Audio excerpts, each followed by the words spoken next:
So tonight's talk is on another chapter from the Dhammapada, the 16th chapter, known as the Piyavagga.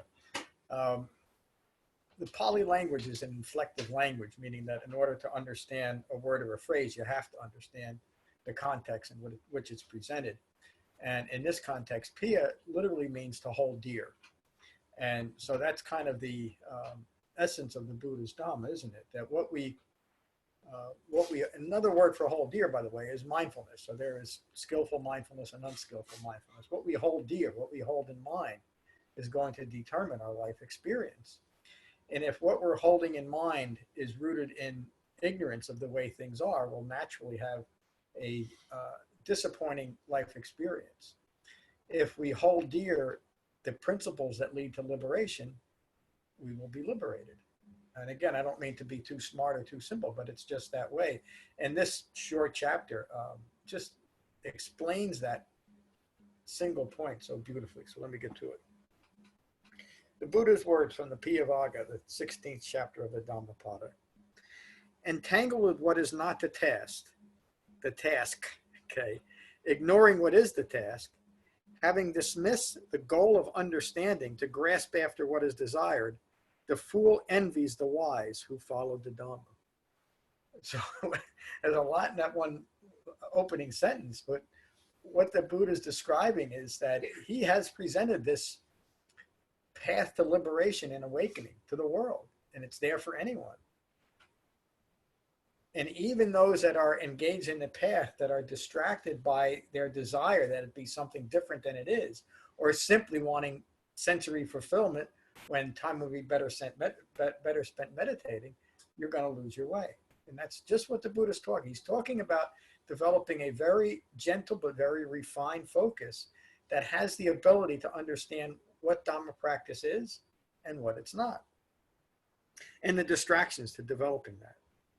The Buddha continues, never join with what is desired or undesired.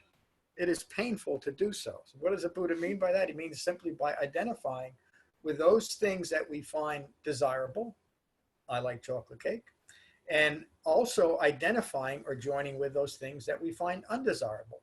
I don't like Republicans, just to use a topical thing, or I don't like Democrats. Got to manage both sides there.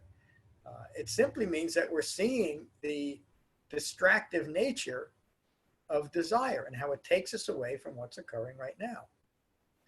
Holding dear the Dhamma, holding dear being mindful of the Eightfold Path, is the path the Buddha taught to recognize and abandon desire that is only distracting. And that's not just desire that would take us outside of the Dhamma, but outside of the moment. Is that clear?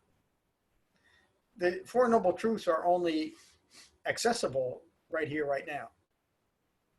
There's no experience of Four Noble Truths in the past or in the future, is there? It's only what's present that we can experience that. Is that clear? Or is that a little bit too opaque? The Buddha continues, never join with, I'll say it again, never join with what is desired or undesired. It is painful to do so. Do not make anything the focus of desire. It is always painful to be separated from what is desired. No bonds are found for one who has overcome craving. There's no greed, aversion, or deluded thinking left in the one who has cut those bonds to anything that is rooted in a fabrication of what's actually occurring. Another way of saying that is that you are holding in dear then the conditions that lead to further suffering and further distraction. Holding dear the Dhamma is the way to get out of that. From what is desired is born grief. From what is desired is born fear. Released from desire, there is no grief. That relates to the Loka Sutta, where the Buddha, Loka the Bhava Sutta, where the Buddha states, where there is desire, there is fear. And there always is, even when we attain the object of our desire, because we know whether we're facing it or not, whether we're consciously aware of it or mindful of it, no matter what we acquire, no matter what we join to, no matter what we use to make an identity out of, is fleeting, and we know it. And as soon as we do that, as soon as we attach ourselves to something, whether it's an object, an event, a view, or a simple idea, we establish the prerequisites for stress, because we know it's impermanent. And because we know that this piece of chocolate cake that I just got is impermanent, I grasp onto it. I want more of it because it makes me feel good. It satisfies something in me. And if I become aware of anything that's going to take away from that, I attach to that too. And that's another way of saying, even the things that I find hurtful to me, I still hold them dear, don't I? It's another word of saying it. Oceans and oceans full of vodka never satisfied me and nearly killed me more than once in my life, literally. And yet I held it dear, didn't I? I couldn't wait to get to the next drop of vodka. And we do that with, that's an extreme example, but we do that with everything that we have joined with. It doesn't have to be an addictive substance. It can be anything. And it can be, and most importantly and most debilitating, it's becoming enamored and attached to our own fabricated thoughts. That's ultimately where the Dhamma takes us to recognizing what the Buddha's at its most basic level is talking about here. The thoughts and ideas and the fabrications that we hold dear. From what is desired is born grief. From what is desired is born fear. Released from desire, there is no grief. So how do we end suffering in our life? Pardon me? Yeah. What's the emotion, the thought attached to a feeling that is the result of that? Lorna? Bland. If you're bland, to look at things in the bland way, so you're not craving or clinging. It's just That's a great way of putting it, because there's no desire in that, is there? It's just, this is what it is. So things are bland in that way. But, well, it could be that we might feel that bland is not something that we want to experience as our life experience. Pardon me? I experience it as attachment, not either side or down the middle. Yeah. And I mean, again, it is kind of just semantics. You know, I tend to see the world as bland too, and it's because of detachment. There's nothing there that's that's unblanding me. You know, which is the problem. You know, I mean, that's the self-referential ego's personality does not want to have a bland experience, does it? It wants to stand out. It wants its life to stand out, even if it's within its own mind. Where there's desire, there's fear. But you still need to be able to acknowledge sadness and enjoyment, and that isn't bland. It's just means you're not attaching to it. right. Yeah. Well, so I'm not trying to get a little too. The overarching experience is bland, while we're meaning that there's no reaction. So let's just to use that word. Right. But So sadness is just sadness. Yeah. Excitement's just excitement. There's nothing special about any of those feelings, except when it's right. appropriate. I mean, but sad is something. It is a feeling. It is a reaction. So isn't it more, I mean, the way I see it is it's not about not setting a goal. It's about getting off course if you don't meet it right away. You whatever that desire is, you don't get you don't get thrown off course if you don't get it. I don't know. Yeah, because there's no I making it. There's no me in it. It's just what's occurring. Oh, well, that didn't work out. Try something else. It's like, Well, like to have if my goal was to have a bland life, that would seem like I was missing out on appreciating all of the beauty and joy and sadness and hurt, to be non-reactive. To me, it seems more effective to not get stuck in wanting that second piece of cake, or wanting, not being able to accept the sadness and getting caught up and not being able to get out from under that. Yeah. Am I way off course? No. I think, again, we're kind of playing a little bit of word games, but I think what Lauren, and maybe I'm putting words, I think when you're talking about blandness, you're talking about the lack of I-making in a situation. And that's really, so in using that, we started with sadness. We're conditioned to think that sadness is not something that's acceptable to feel. That we shouldn't have this, and we take it personally. So we blame things. We might blame a higher power or just a situation for why we're feeling this way, or why we're sick. And all of that is taking things personally. When we stop taking things personally, stop joining with our object of desire or non-desire, when there's no me in it, then it is just a feeling. And it's a feeling that is entirely appropriate, not because of the way that I'm framing it. It's entirely appropriate because I'm not framing it at all. It's simply what's occurring. Sadness then becomes almost just a physical experience, because you've taken the... It's interesting you say that, because the Buddha, I can't remember the particular sutta, but he says it in a few, that it's much easier to recognize clinging and desire and attachment within the body than within the mind. And that points to what we're really dealing with, is we're working with changing the way we think, because of the concomitant effect that it has on our body. The mind and the body are one organism that has components working on it, the thought component and the physical component. And when those are aligned and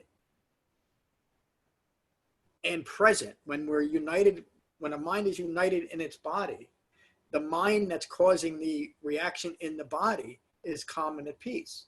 So the reaction is calm and at peace, but it still has the interjecting experience of the moment of maybe sadness or gladness or whatever it might be, but there's no I there. And that bland can just be, we could just say dispassionate. Yeah, that's a good word for it. Feelings are, dispassionate points of reference within impermanence. Am I allowed to speak up? No. Of course, Frank. Okay, I mean, the way I see it is that the conscious mind is part of the clinging aggregates. And if we lose sight of the origination of feelings and contact through the sixth sense base, and we don't keep that in mind, I think that's when those 5 components of the 5 clinging aggregates kind of present themselves as me. And then you feel that. And if you can, and if I can keep in mind that this conscious mind is part of, that aggregate that experiences dependent origination, then I can know stress, and I can know its origin, and I can understand the path, and I can feel the cessation, and that's being in right view. Beautifully said. Ultimately, it is being in right view, and it is the 5 clinging aggregates, which, as the Buddha says, is like foam on the ocean. That is the ongoing personal experience of stress and suffering. And if 5 clinging aggregates are form, feeling, perceptions, mental fabrications, and consciousness, meaning an ongoing way of thinking that's rooted in ignorance of Four Noble Truths. It's all this package that we have joined together, as the Buddha described. We join with our desire, and we join with our undesired. What is undesired? That is experience as 5 clinging aggregates. There's nothing really there substantial, is there? But because we've insisted that this fabricated experience is our experience, is my experience, life becomes confusing.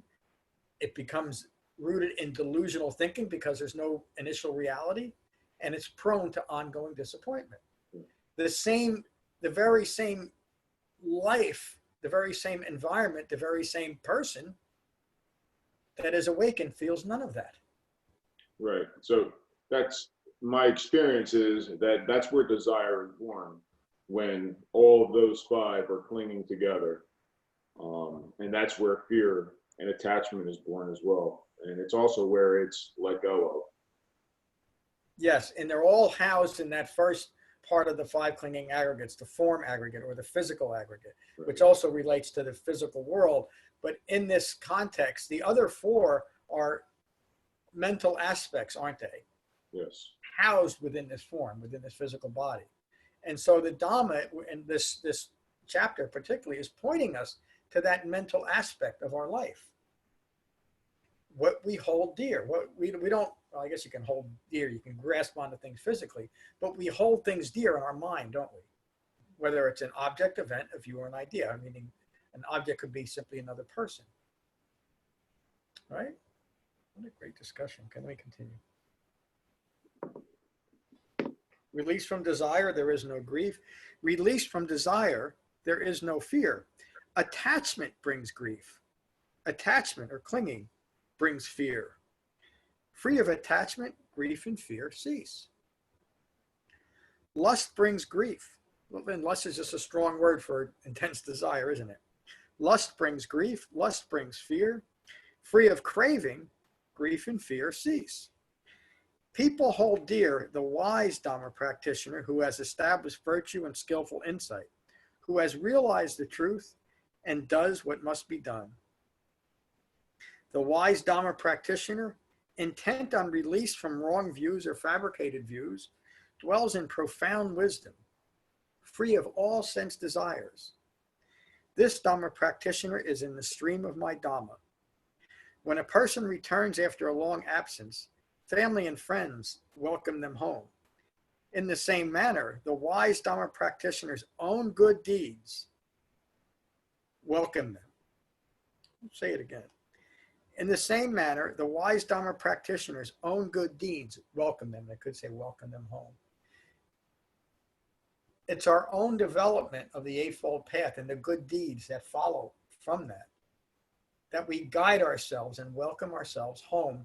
And again, it's just metaphor. Home is just for having a mind united with its body. Welcome us home.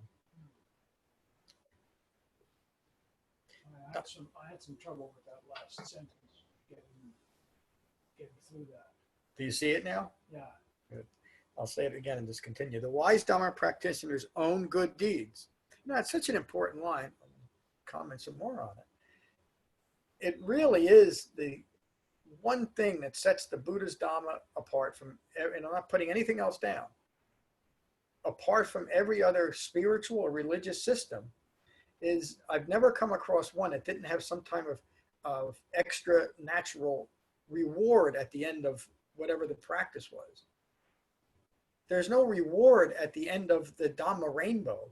There's just, the reward is living in this present moment, free of any fabricated views. Listen to this line once again.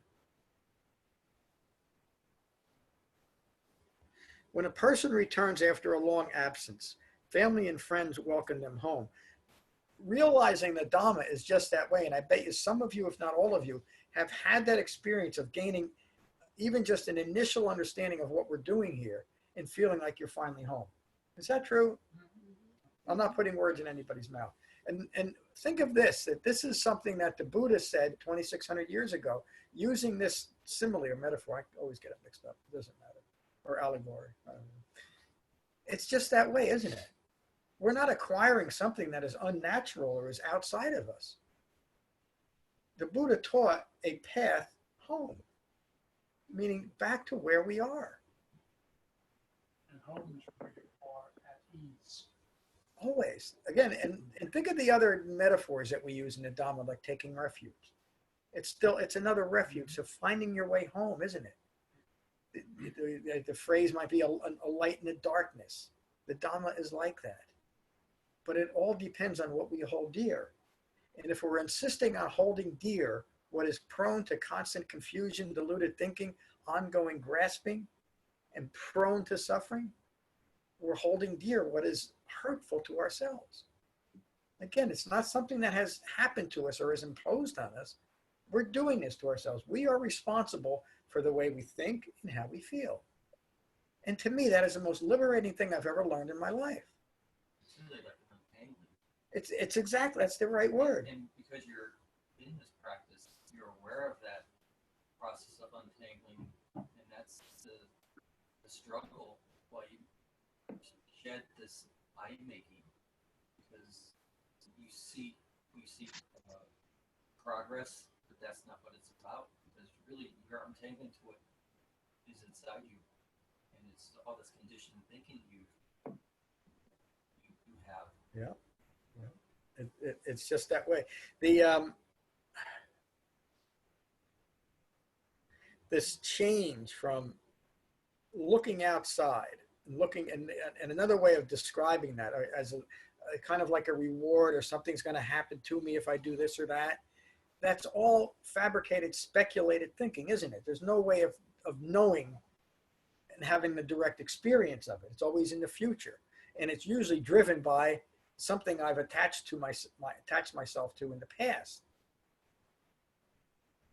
And the whole thing keeps me out of the only place where understanding occurs, right here, right now. And again, the Buddha realized that. It's what those 6 years of arduous study brought him to, the realization that the search is not out there.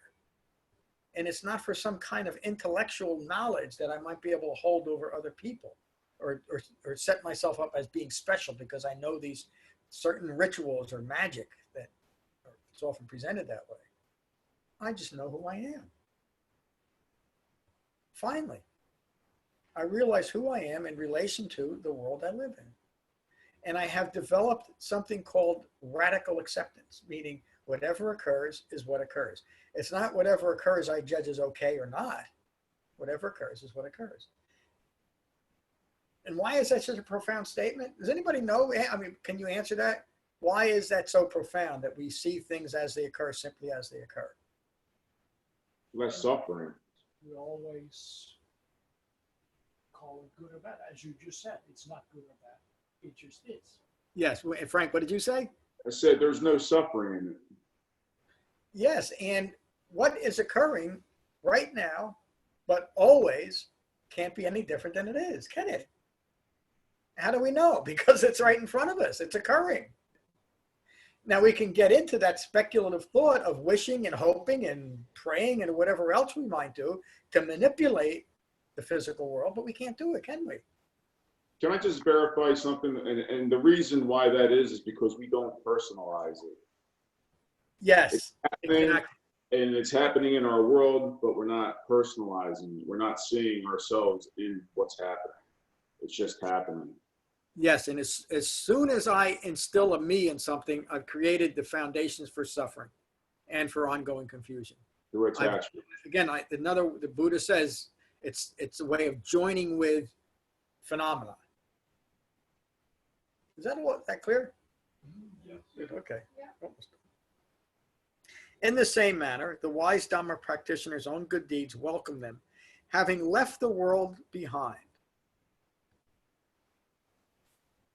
It's the end of the sutta.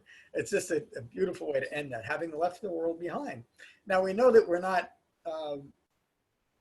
we don't awaken and poof, we vanish. We're not here anymore.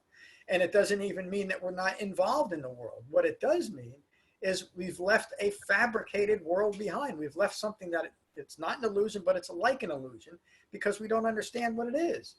It's an ongoing magician's trick that we're playing on ourselves. But the Eightfold Path, rooted in a meditation practice that deepens concentration, provides the means necessary for recognizing and abandoning that, recognizing what we've held dear, and taking that, realizing the suffering that is inherent in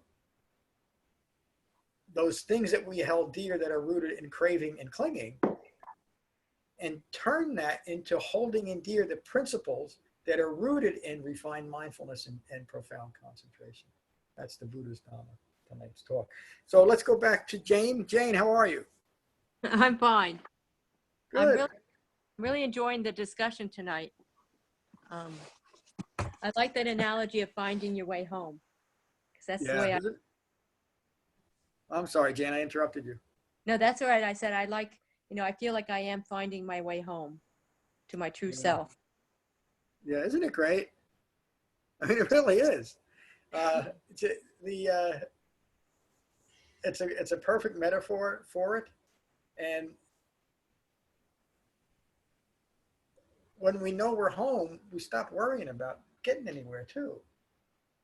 A little bit of a metaphorical nudge there. We don't worry about getting someplace speculative or in the future, or even into a better tomorrow or a better next moment.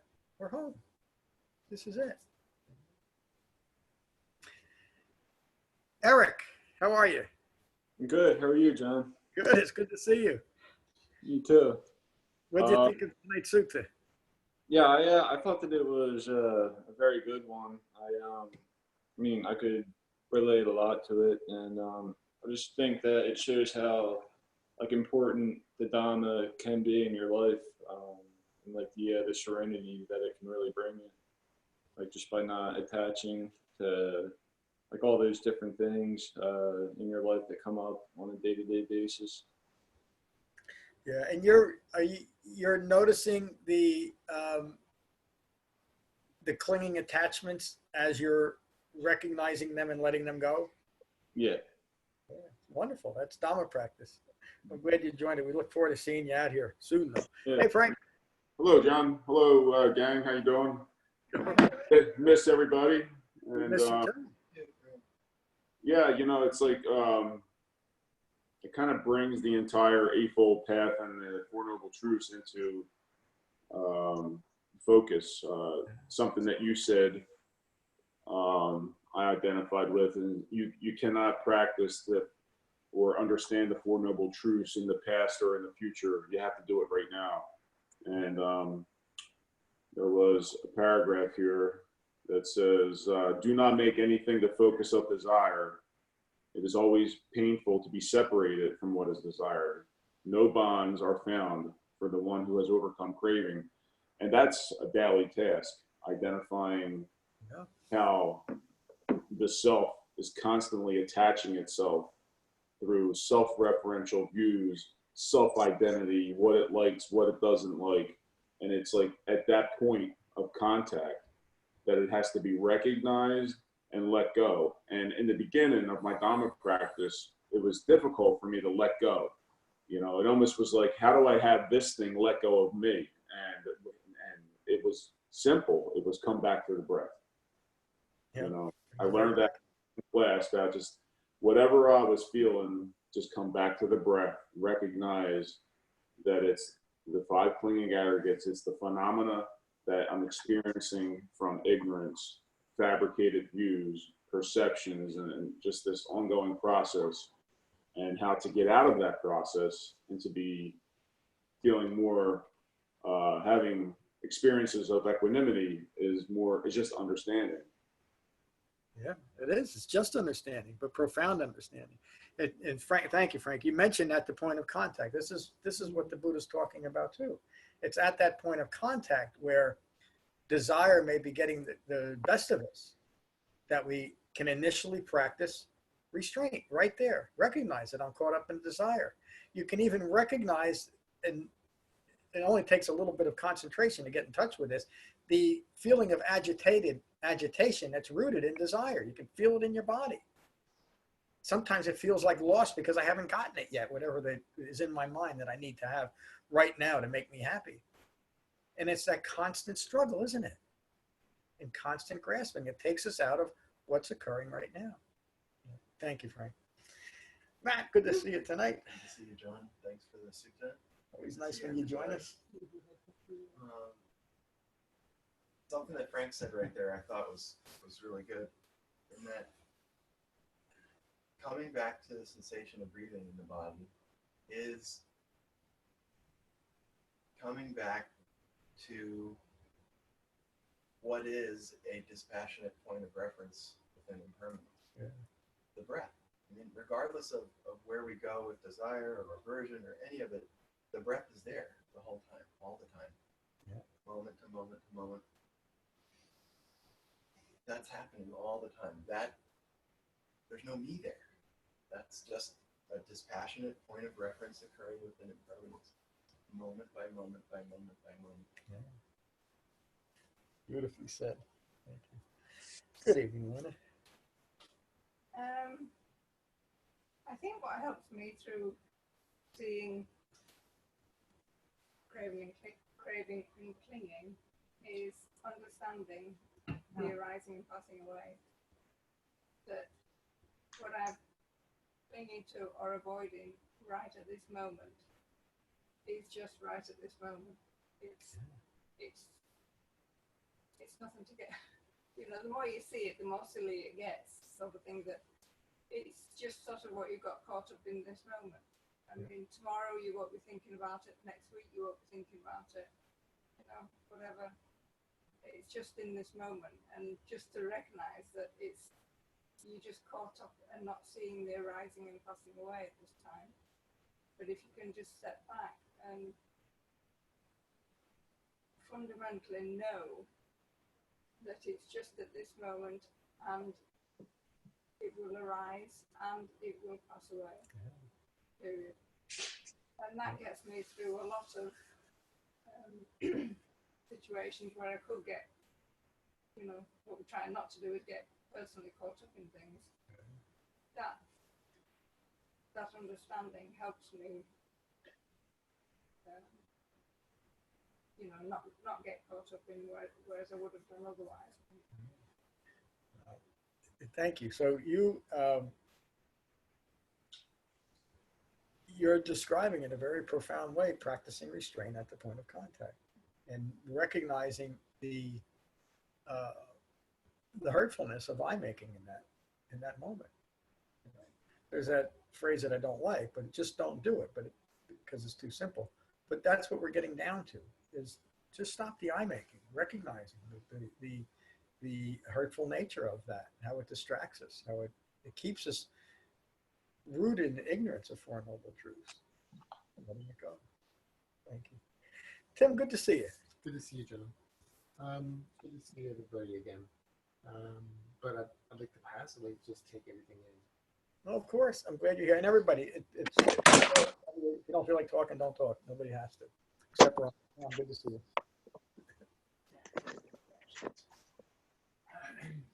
That last phrase of being home, that's the clincher.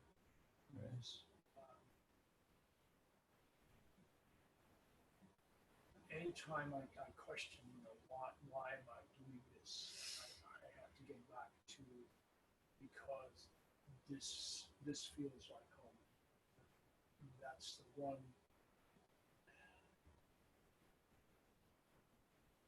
That's the one thing that keeps me going. This is home. It's the ease of being where you are and realizing, well, this is where you are, this is where you're supposed to be, and this is what's supposed to be happening, because it is happening. Yeah. That's home. Yeah. Okay. Very profound. This is the metaphors there throughout the Dhamma. When the Buddha left his home, didn't he, to find a true home? And as we develop the Dhamma, we realize that this is our true home. We all live in physical homes in one way or another, but our home is in the Dhamma. Our home is in reality. And then, no matter what physical home we're in, doesn't really matter, does it? Because we're here. We don't need anything else. Except, as the Buddha said, we need food. Every human being needs food, shelter, medicine, and clothing. But those aren't all that difficult to come by. You know, that in the when someone who's actually practicing the Buddha's Dhamma, male or female, that is going to become a formal member of the original Sangha, become a monk or a nun, they call that going forth, meaning you are going forth away from the home life into homelessness. But the metaphor is that you're not actually homeless. In other words, they always had a home, but it was never any home that they would identify with. For most of the year, their home was for much of the Dhamma, was in Savatthi at Jita's Grove. And they lived in the forest and in huts, etc., in caves. But their home was inside. It wasn't outside. And yet they lived, especially the Buddha, when you read about the incredible life that he had, they all lived this most incredible life. Not because of the great wealth or the great things that they accomplished, because they lived their life. Kate, good to see you. Good to see you.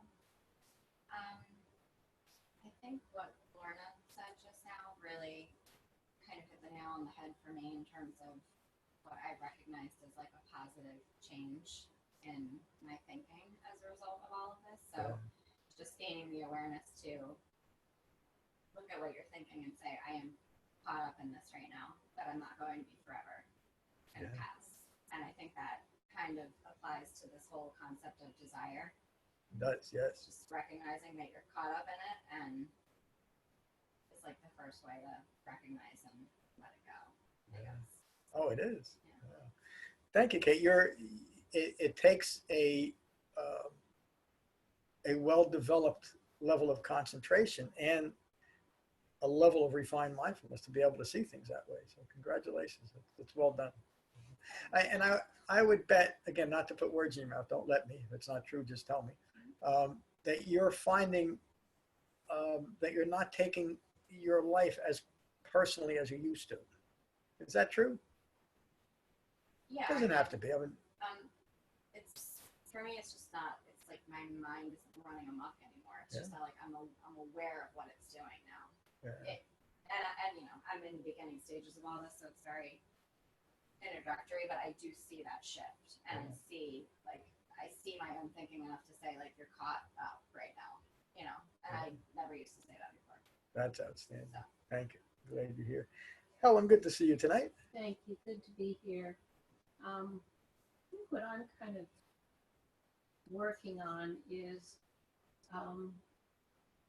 I tend not to get hung up on things. And so when so much of this is about not getting hung up, I don't always identify with being stuck that way. So I think maybe what I need to do is look deeper, because maybe I am getting stuck more than I realize. Because, you know, I remember when I was in my early 20s, I was working as a naturalist at an environmental center, and we were preparing material for a class, and it was kind of experimental what we were going to do, these props we were making or something, and whatever we were doing didn't work out, and I just said, okay, pivot, and I just moved on to creating another option. And someone that was working with me ended up starting his own naturalist business and hired me because of that moment, because he could see that I didn't get hung up and didn't get stuck. But since it's such a big part of this, I'm thinking I probably do get stuck and just don't realize it. So I'm just going to look deeper to see if I am not accepting what is and holding on to aspirations for things to be different. Thank you. It's always a good, I mean, that's kind of the practice. But an aspect of being gentle with yourself is simply saying, this is where I am, right? This is what's occurring right now. And so if there are deeper levels of clinging, they will become apparent without going directly after them, I guess is what I'm saying. That's just part of Dhamma practice. You know, and it becomes, I could kind of ask you the same question I asked Kate. You don't take things as personally as you used to, do you? I've gotten through a rough patch in my life, and where I recognized that I was seeing things differently at that time, and I was wanting things to be different, and I was, you know, I had to let go of a lot of things, And I think I've gotten past that and back onto who I am more. And yeah, I would say this practice did help me see a lot of that, and realize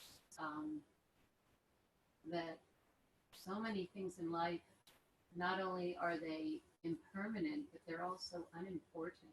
Yeah. And just sort of being able to narrow it down to what you really need, or what has real meaning, what's important. So I think I've gotten through that rough patch and back on track. Yeah. Sounds like it. Yeah. Thank you, Helen. Thank you. Mary, good to see you tonight. How are you? Good to be here. I'm now thinking about what Helen was saying. I guess one thing that I thought of when you were talking was, I wouldn't want you to overanalyze. You know, looking for something that might not be there. Yeah. Just let what is, be.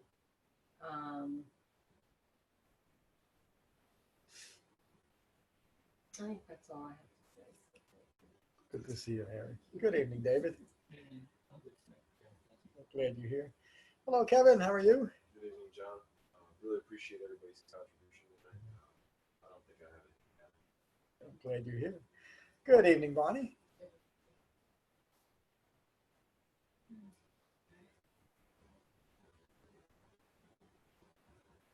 The idea of finding our true home has been, I think, a mission in some way, on so many different levels. Hearing it, because hearing it through the Dhamma, it's so mind-blowing in a way, because it parallels. Yeah, and I think the concept of home is, as a metaphor, is used for me. Yeah. As a way to look at how we take care of that home as well. What we do and what we bring in, what we hold, what we let go. So I've loved that it's just parallel to your about finding your true home. Yeah.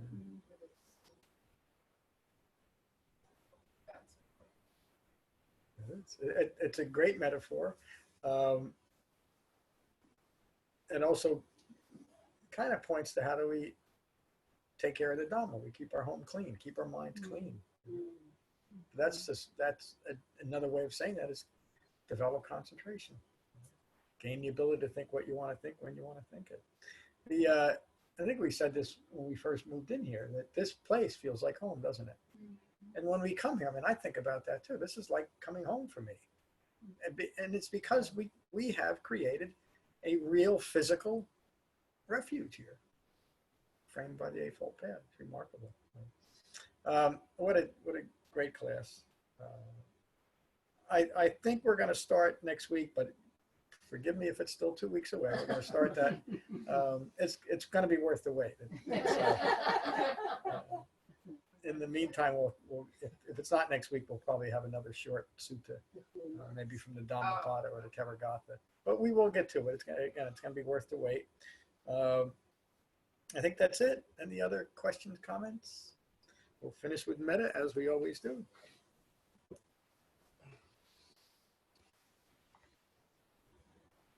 So find your relaxed meditation posture and take a moment to become mindful of your in-breath and your out-breath.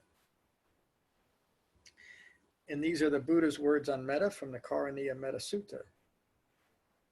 This is what should be done by one who is skilled in goodness and who knows the path of peace. Let them be able and upright, straightforward and gentle in speech, humble and not conceited, contented and easily satisfied, unburdened with duties and frugal in their ways, peaceful and calm and wise and skillful, not proud or demanding in nature. Let them not do the slightest thing that the wise would later reprove. Wishing, in gladness and in safety, may all beings be at ease. Whatever living beings there may be, whether they are weak or strong, omitting none, the great or the mighty, medium, short, or small, the seen and the unseen, those living near and far away, those born and to be born, may all beings be at ease. Let none deceive another or despise any being in any state. Let none through anger or ill will wish harm upon another. Even as a mother protects with her life her child, her only child, so with a boundless heart should one cherish all living beings. Radiating kindness over the entire world, spreading upwards to the skies and downwards to the depths, outwards and unbounded, freed from hatred and ill will. Whether standing or walking, seated or lying down, free from drowsiness, one should sustain this recollection. This is said to be the sublime abiding. By not holding to fixed views, the pure-hearted one, having clarity of vision, being freed from all sense desires, is not born again into this world. Thank you all for a wonderful class tonight. Peace. Thank you, Frank. Thank you, Eric. Thank you, Jane. Good night, everyone. See you guys soon. Take care.